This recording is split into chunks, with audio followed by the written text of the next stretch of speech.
September 7th, 1943. Dawn crawled over the chalk cliffs of northern France like a slow, pale hand.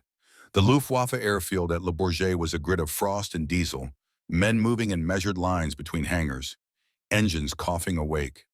Mechanics rubbed numb fingers on oily rags, pilots hunched in leather coats, eyes red from too many nights of sky and sorrow. Somewhere over the channel, the British were already flying. Somewhere over the channel, men were already dying. Inside a low, beer-brown hangar, beneath the shadow of Ineffective WWII, a young mechanic named Hans Vogel stood with his back to the world and a wrench clenched in his calloused hand. He was 29, built like a workbench, and stubborn as one. He had joined the Luftwaffe because there weren't many ways left to eat, because his father had taught him to take apart carburetors and put them back together, because the war had a way of making ordinary trades feel like high art. He was not an engineer. He was not an officer. He was a mechanic, responsible for guns and oil and the small miracles that kept wings in the air. 3 nights earlier, Oberleutnant Klaus Richter had staggered back from a patrol over the channel and thrown himself at the squadron's maintenance bench like a man flung from a horse. He had the look of a man who had seen the earth open. "We were baited," he said. "They came down from the sun, all of them. And when we fired," he jabbed a finger toward the wing of his FW-190 as if that explained everything, "the bullets were everywhere except where they needed to be." Gun camera film had confirmed it. Bullets sprayed in great, fan-shaped arcs, tracer lines sighed past cockpit canopies, missed tails by inches, shredded nothing but air. In the debrief, they called it dispersion.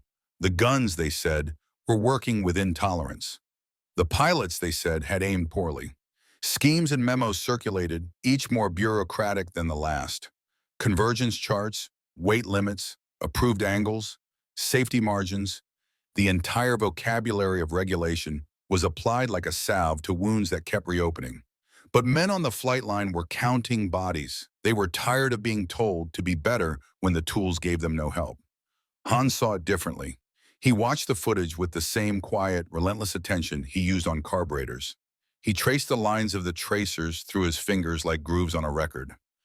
He measured the gun mounts with a hand-held protractor he'd nicked from the carpentry shop and made notes in a small, greasy logbook.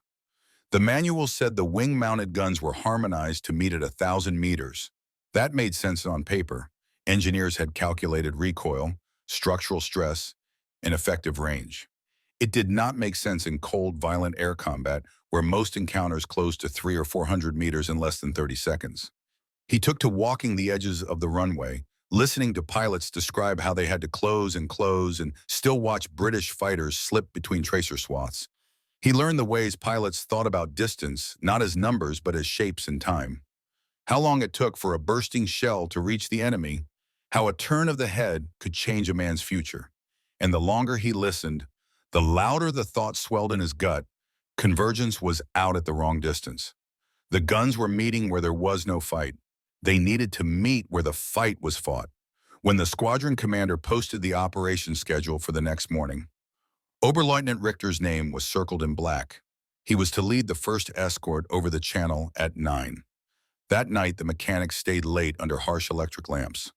Hans could have gone home. He did not. He stayed and measured, and he worked out angles with little squares of scrap metal and a hand-drawn jig. He knew the manuals, he knew the warnings about stresses on mountings and the brittle temper of wing spars. He had read the memos that said harmonization below certain distances invited fatigue fractures, recommended strict adherence, promised court-martials for unauthorized modifications. He washed those memos from his hands as if they were oil. At 2 in the morning, he walked to Oberleutnant Richter's tent and knocked. Richter opened the flap, hair unkempt, face hollow.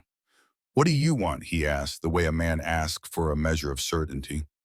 Hans didn't ask for permission. He simply held out his logbook in a small drawing of angles and lines. Richter read. He folded the paper in his calloused hand. He had seen the footage too. He had felt the humiliation. He had felt the cold of the water and the weight of missing voices. "If this is illegal," Richter began. "It will be our experiment," Hans said. "If it breaks, we'll fly one more time and then throw myself on the court-martial. If it works, we might stop dying for nothing. The thought of being responsible for a single man's flight was enough to grease Richter's jaw. He saw the logic. Tighter convergence meant shorter time of flight for each round, less lead to calculate, a smaller envelope where bullets met. It also meant more stress on mounts, more chance of structural fatigue. But it also might mean not firing 100 useless rounds and instead firing a few that made the sky open. He let Hans work. That night in the hangar, a small crew of trusted mechanics, men who had seen too many funerals to prize safety above survival, cut steel, shaped braces, welded in secret. They sleeved the gun mounts, adding plates scavenged from decommissioned tail ribs. They filleted and gusseted with hands that had fixed tractors and church bells. They forged a temporary reinforcement that they measured and remeasured until dawn.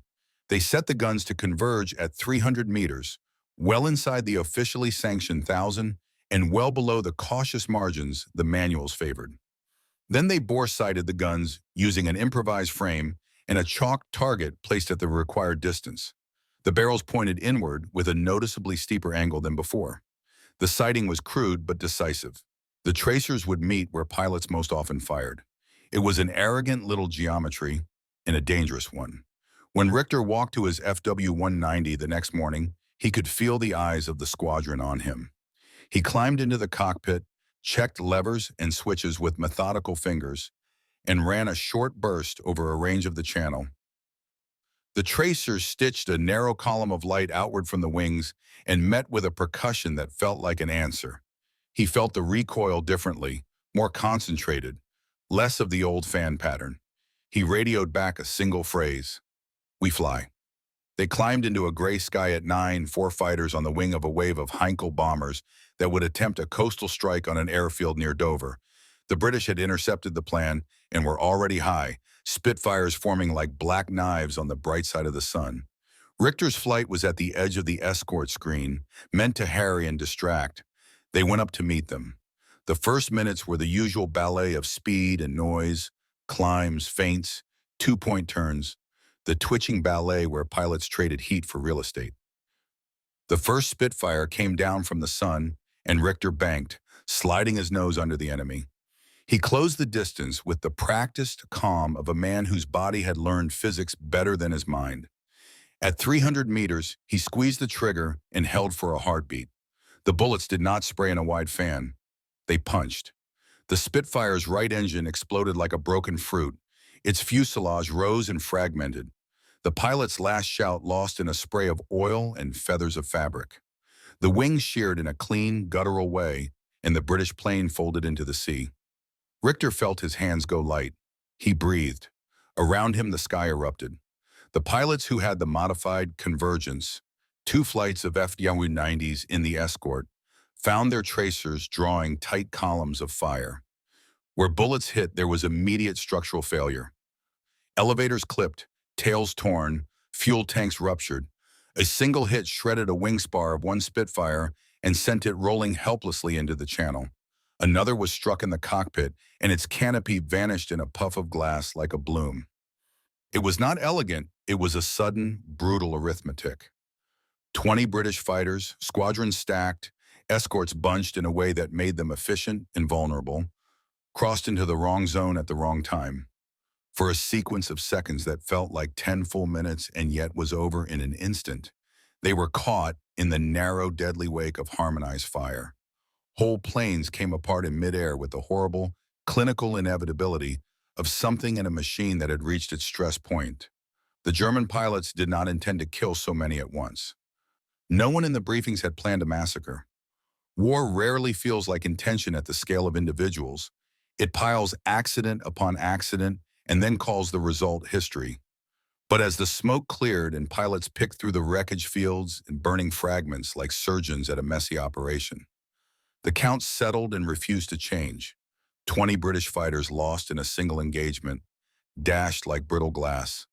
The escorted bombers were also disrupted, many turning back, others fleeing, delivering only fragments of their intended damage.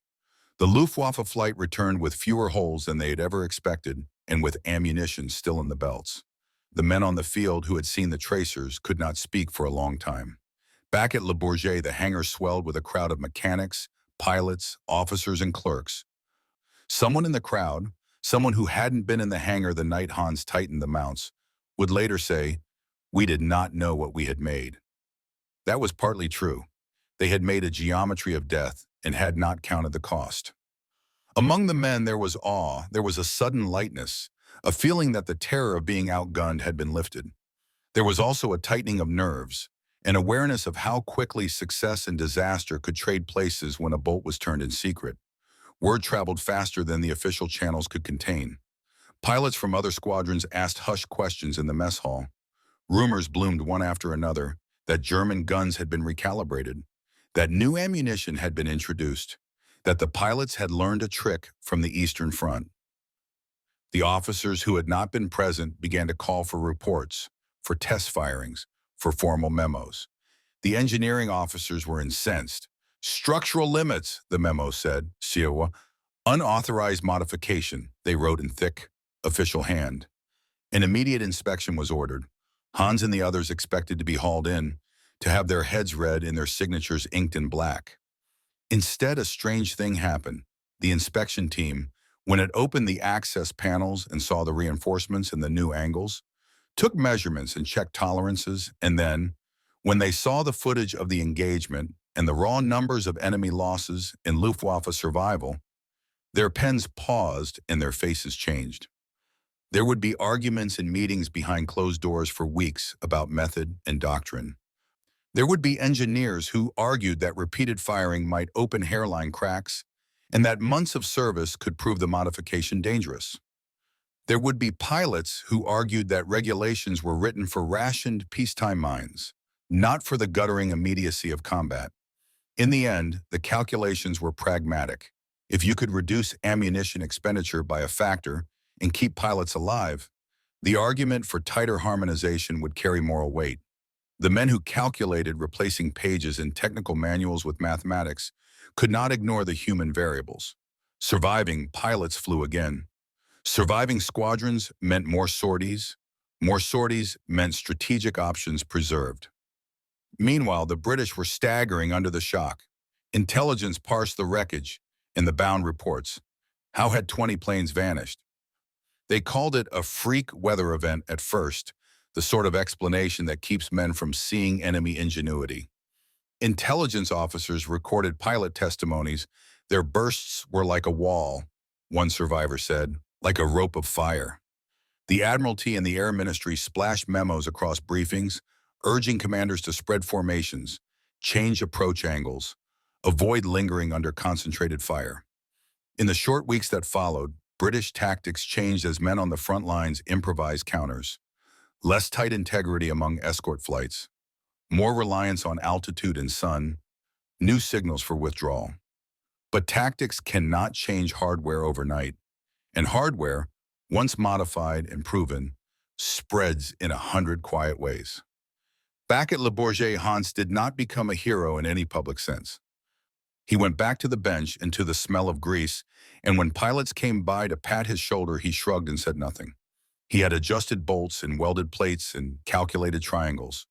He had not wanted to become famous. He wanted, in the small, cheap language of men on a flight line, to keep other men from drowning in the water. But men are a funny species for whom outcomes breed meaning, and the men who had seen him work began to tell the story with certain embroidered details. It traveled through squadrons like a handclap. Within a month, other mechanics in other fields were trying Hans's method in secret, or with the mild tolerance of desperate commanders who had read the after-action reports and counted men that did not return. The modification was not perfect. There were cases where the extra stress did show itself, hairline fractures in mounts that, if unattended, became real. There were also instances where, in prolonged strafes, the sudden jolt of concentrated recoil produced odd pitch changes in wings that required more maintenance. A few pilots reported guns loosening after long missions, but the maintenance cycle, adjusted for the new reality, could cope. The results were too stark to ignore: accurate bursts, fewer wasted rounds, higher kill-to-loss ratios, and a psychological effect that could not be measured on a graph. Pilots who believed they could hit were less likely to press themselves into unnecessary danger. The press, when it finally got the story in a warped and propagandized fashion, shouted of a genius inventor whose daring had turned the tide. The reality was more mundane and more human. An enlisted mechanic, a pilot with a willingness to risk court-martial, and a small, secret crew who were tired of seeing friends keel over the side of the channel. Official reports, later sanitized in the bureaucratic retelling, credited anonymous field trials and engineering teams who validated adjusted harmonization parameters. When asked about his role after the war, Hans would shrug and say he'd simply done what he thought would work. "Rules are for peace," he told one interviewer, smiling a thin iron smile. "In war, you count the cost and you turn the wheel." There was a cost. In the wake of the engagement that took 20 fighters at once, men on both sides suffered the small, private tragedies of grief. Mothers in Liverpool received postal cards. Daughters learned the shape of uniforms and had to fold correspondence into neat, unreadable squares. Entire towns found new memorials placed under linden trees. Pilots who had taken part in the action sat with their medals and drank with a nervous kind of laughter, the sort that sounds a little like crying. Hans would never forget the face of the Spitfire pilot who'd gone down closest to him that morning. He saw the pilot's hand flail, a white glove in the gray air, and the nightmare of that image joined the triumph. Innovation in war writes its own ledger in bodies and silence. As the months moved on and the war widened, the new harmonization became part of the unglamorous arithmetic of force. Squadrons that adopted the tighter angles found enemy losses rising and their own survival improving. The British revised their formation discipline and called for new training to counter the damage. The skies themselves became a field where adaptation accelerated. Tactics responded to technology, and technology answered collectively. An endless feedback loop driven by men who had no interest in math, but a fierce desire to go home. On a late autumn evening in 1943, after the harvest had gone brown and frost reappeared along the runway, Oberleutnant Richter invited Hans to the mess for a quiet dinner. Around them, others spoke of medals, of promotions, of the way their commanding officers were hawkish with delayed or grudging praise. Hans ate his stew and listened. "We saved lives," Richter said finally, voice low. "We also took life. That is not the same as victory." Hans nodded. His hands, even when not at the bench, still smelled of oil. "If it had not been us," he said, "others would have found the answer. Maybe later, maybe with more caught. We only did what we could with what we had." Richter thought of the men who had been torn from trees in Wakefield, of wives who had to learn to walk with broken hips after a soldier's funeral. He saw the cost in the eyes of his men and decided, not for the first time, that war asked impossible things of ordinary souls. Years after the smoke and ration coupons and the endless lists of names on church walls, the story lived on as something like legend. There were books that told it with the gloss of hindsight and the crust of official approval, crediting committees and labeled field trials. There were private letters that mentioned the mechanic who tightened bolts and how he had watched the sky and made the angles smaller. Hans grew old in a workshop that smelled of varnish and sunflower oil, telling boys who came into his shop how to tune a crankshaft and never once seeking the spotlight. When visitors asked about the war and whether he regretted anything, he would look out the window and say, "Regret is the shape of a man's heart. I can only say I tried to bend it toward life." History, which has an awkward way of smoothing edges and turning messy choices into tidy footnotes, would capture the event in data and graphs and after-action appendices. Strategists would point to the day as a lesson in the relentless need to match tactics to the realities of the fight. Engineers would cite the dangers of pushing beyond limits and the need for rigorous testing before widespread adoption. Soldiers and mechanics, the ones who actually make the machines do what they were designed to do, would tell a different sort of truth, that sometimes rules protect us and sometimes they kill us through inaction. The truth has both voices, and sitting between them is the small, stubborn human decision to do something when everything else says wait. The men who survived that September morning on both sides lived with images that returned in the quiet hours. Some took to prayer, others to drink, some to gentle, private kindnesses that they would practice for the rest of their days as if penance for being in the sky at the right place and wrong time. Oberleutnant Richter flew on and was given promotions that felt cold in his mouth. He drank once in a while with Hans, and they would sit and not say much. The world kept its ledger, planes lost, planes gained, tactics exchanged, encounters written. Yet beneath the tallies were the smaller accounts no table could sum, a mechanic's oil-smeared notepads, the tilt of a wrench the instant a tracer met flesh and metal and decided what would live. If you find yourself drawn to stories where the edge of a rule is what saves or damns a man, where the cleverness of one small person reshapes outcomes beyond their pay grade, then you know why these moments are told over and over. They are not always pretty, they are not always noble, but they are human, desperate, clumsy, brilliant, and flawed. Hans Vogel never asked history for applause. He did not seek an award. He only wanted to do a thing so another man might step back from a wheel, might see his children again. In the end, that is as close to a reason as many of us get. If you like this story and want more strange, decisive moments from the war, stories about people who bent machines to human need in ways the manuals didn't foresee, subscribe to the channel. We dive into the overlooked, the hidden hands that changed battles and sometimes shifted the course of history. Hit subscribe and we'll tell you about the next one. When the war finally halted and the guns grew silent in Europe, the old hangars at Le Bourget were repurposed. New planes came and then were dismantled. The world moved on, and the names of the men who did mechanical miracles were smoothed into the fabric of post-war life. Hans worked in peace, and sometimes, when the air smelled of oil and rain, and the evening sun slanted like a blade across his small workshop, he would take down the old protractor and run his thumb along the groove of a pen mark he'd made before dawn in 1943. He would remember the sound of tracers meeting and the way the sky fell open like a mouth. He remembered faces he could no longer name. He thought sometimes it would have been kinder if the world had chosen a different answer to the riddle of accuracy and survival. But the world does not ask for kindness on the battlefield. It asks for answers quickly, coldly, and often without gratitude.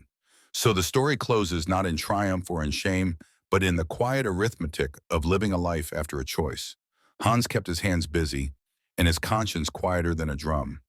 He told apprentices to listen to pilots and to the machines both, for each speaks in a language the other rarely understands. And when the apprentices asked why he had done what he did, he would shrug and say, "We made the angle smaller because we saw the men drown." We could not stand watching that happen again. The apprentices would nod, and the lesson, like a turned bolt, would be passed along, usable and plain, a tiny human thing that sometimes saves lives.